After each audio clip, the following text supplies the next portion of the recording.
Indian national लोक दल party किसान, मजदूर और छत्तीस बिरादरी की भलाई के लिए काम करती है।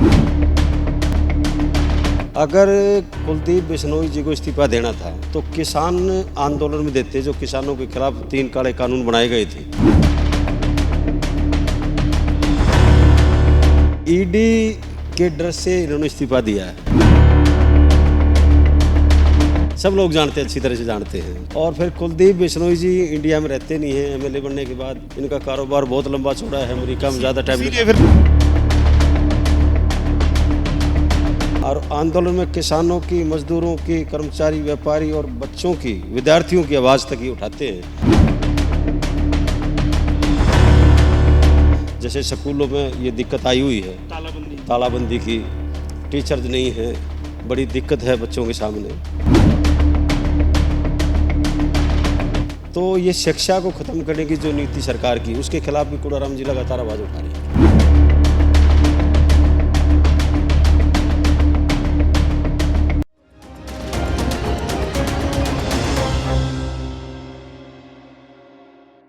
नमस्कार, स्वागत है आपका हरियाणा आज पर। हम सभी नेताओं के, प्रदेश अध्यक्षों के, बड़े बड़े नेताओं के इंटरव्यू दिखा रहे हैं। तो इनेलो पार्टी के स्टेट प्रेसिडेंट या यूं कहा जाए प्रदेश अध्यक्ष नफे सिंह राठी को कैसे हम छोड़ सकते थे, वो हमारे साथ है। वक्त कम था तो गाड़ी में ही इनसे हम मिल लिए। राठी साहब, सबसे पहले स्वागत है हरियाणा आज पर। धन्यवाद। राठी साहब, क्या लग रहा है, आदमपुर में आप और बड़े चौटाला साहब हैं, अभय जी हैं, सभी लगे पड़े हैं, आप भी लगातार लगे पड़े हैं, क्या रहने वाला है? देखिए, इंडियन नेशनल लोक दल पार्टी किसान, मजदूर और छत्तीस बिरादरी की भलाई के लिए काम करती है। ये बाई इलेक्शन की नौबत क्यों आई? अगर कुलदीप बिश्नोई जी को इस्तीफा देना था तो किसान आंदोलन में देते, जो किसानों के खिलाफ 3 काले कानून बनाए गए थे, उस बात को लेकर के इस्तीफा देते। उस बात को लेकर इस्तीफा तो दिया नहीं। ऐलनाबाद बनाना चाह रहे थे आप? ये नहीं, ये ईडी के डर से इन्होंने इस्तीफा दिया है। सब लोग जानते हैं, अच्छी तरह से जानते हैं। और फिर कुलदीप बिश्नोई जी इंडिया में रहते नहीं हैं। एमएलए बनने के बाद इनका कारोबार बहुत लंबा चौड़ा है, अमेरिका में ज़्यादा टाइम। फिर आपने कूड़ाराम लोकल व्यक्ति को उतारा है? जी बिल्कुल, लोकल व्यक्ति हैं और छोटी से लेकर बड़ी समस्या तक ये आंदोलन करते रहते हैं। और आंदोलन में किसानों की, मजदूरों की, कर्मचारी, व्यापारी और बच्चों की, विद्यार्थियों की आवाज़ तक ही उठाते हैं। जैसे स्कूलों में ये दिक्कत आई हुई है, तालाबंदी की, टीचर्स नहीं है, बड़ी दिक्कत है बच्चों के सामने। तो ये शिक्षा को ख़त्म करने की जो नीति सरकार की, उसके खिलाफ भी कूड़ाराम जी लगातार आवाज़ उठा रही है। लेकिन अगर बात की जाए जन समर्थन की, लोगों के बीच आप रहते हैं, नब्ज भी टटोल रहे हैं आप, तो क्या लग रहा है इनेलो किस पायदान पर खड़ी है, किस रैंक पर खड़ी है? मजबूत उम्मीदवार है कूड़ाराम जी। इनका गांव बहुत बड़ा है, 11,500 के आसपास वोट हैं। सारा गांव लगभग एकजुट हो चुका है। आसपास के गांव भी इनके साथ लगे हुए हैं। और ये बड़ा जब परिणाम आएगा तो बड़ा आश्चर्यजनक परिणाम होगा। लेकिन आश्चर्य तो आपने पहले ही कर दिया लोगों को कि अपने किसी कार्यकर्ता को टिकट ना देके आपने जो आपके शायद उन्होंने ज्वाइन बाद में किया, टिकट की घोषणा उन्होंने पहले कर दी थी। यानी सेटिंग हुई, सांठगांठ की। आप सांठगांठ या सेटिंग ना को आप, उसका कारण ये था कि यहाँ महापंचायत हुई थी जिसमें काफ़ी गाँव के लोग इकट्ठे हुए थे।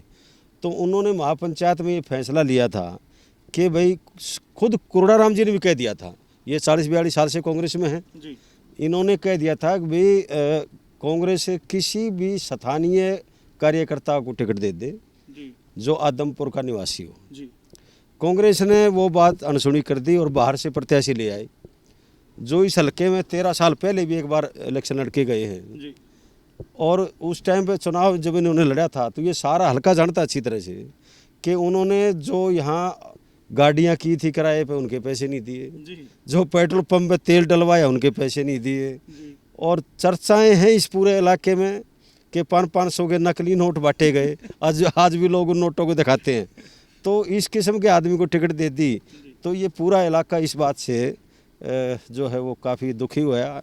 और उन्होंने एकजुट होकर के कांग्रेस को ये कहा कि आप किसी को भी टिकट दे दो, बाहर के व्यक्ति को ना दो। कांग्रेस ने बाहर के व्यक्ति को इसलिए टिकट दे दी कि ये बीजेपी से मिले हुए हैं। कूड़ाराम जी, फिर कूड़ाराम जी के साथियों ने संपर्क किया चौधरी अभय सिंह चौटाला जी से, चौधरी ओम प्रकाश चौटाला जी से। उन्होंने कहा भी हम तो वैसे भी किसान और मजदूर के महती हैं जी और कभी से ही किसान और मजदूर और आम आदमी की भलाई के लिए काम किए हैं। इसलिए अगर आप हमारी पार्टी से लड़ना चाहते हैं जी तो फिर हम विचार करेंगे। जी जी। चलिए, अब आपने टिकट भी दे दी उनको लड़वाने के लिए, आपने मैदान में भी उतार दिया, लेकिन आपको नहीं लगता कि भव्य बिश्नोई, कुलदीप बिश्नोई और इधर आपके जेपी हुड्डा, मतलब बड़े बड़े चेहरों के सामने कुरड़ाराम कहीं बोने दिखाई दे रहे हैं? देखो मैं मानता हूँ कि ये पैसे के लिहाज से तो उनसे कमज़ोर हो सकते हैं, लेकिन जन समर्थन के हिसाब से उनसे कमज़ोर नहीं है। जी लोगों का अपार स्नेह मिल रहा है और हमें पूरी आशा है कि आदमपुर हल्के का जब रिजल्ट आएगा जी तो निसंदेह किसानों और गरीबों के हित में कोराराम जी को जिताने का फैसला लोग करेंगे। कहीं ना कहीं एलनाबाद को देखकर तो नहीं आप दावे कर रहे हैं? बड़ौदा में काफ़ी फजीयत हुई थी पार्टी की, एलनाबाद आप जीत गए क्योंकि आपका गढ़ था, यहाँ पर भी उसी की तर्ज पर सोचते हैं कि जीत जाएंगे? देखो फैसला तो लोगों ने लेना है, जी लेकिन उतार चढ़ाव आते रहते हैं राजनीति में, जी एक सा समय होता नहीं है, उतार चढ़ाव आते रहते हैं। जी जी।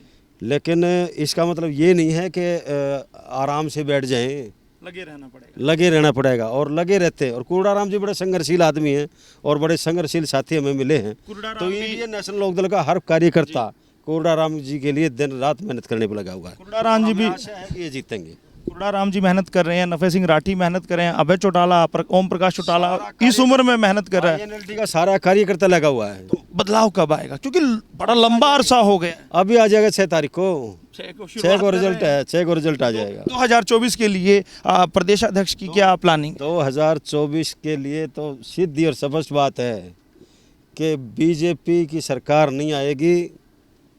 बीजेपी की सरकार के खिलाफ सारी पार्टियां एकजुट होंगी।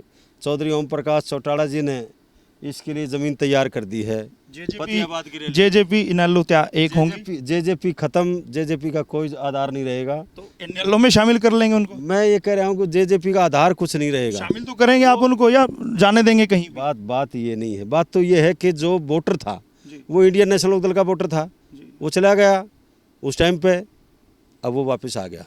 तो अगर आपसे राय मांगी जाए, जेजेपी को शामिल कराएंगे, उस परिवार को शामिल करेंगे इनेलो में?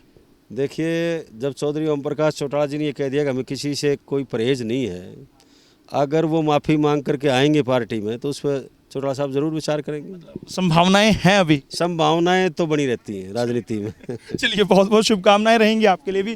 तो नफे सिंह राठी हैं, आप आदमपुर चुनाव पर ही नहीं 2024 की प्लानिंग पर भी बात की, क्या राय आप रखते हैं? इनेलो का ग्राफ बढ़ेगा 2024? क्या इनेलो का रहने वाला है? क्या दोनों परिवार एक हो पाएंगे? ये भी एक बड़ा सवाल है। कमेंट करके जरूर बताइए। बहुत बहुत धन्यवाद।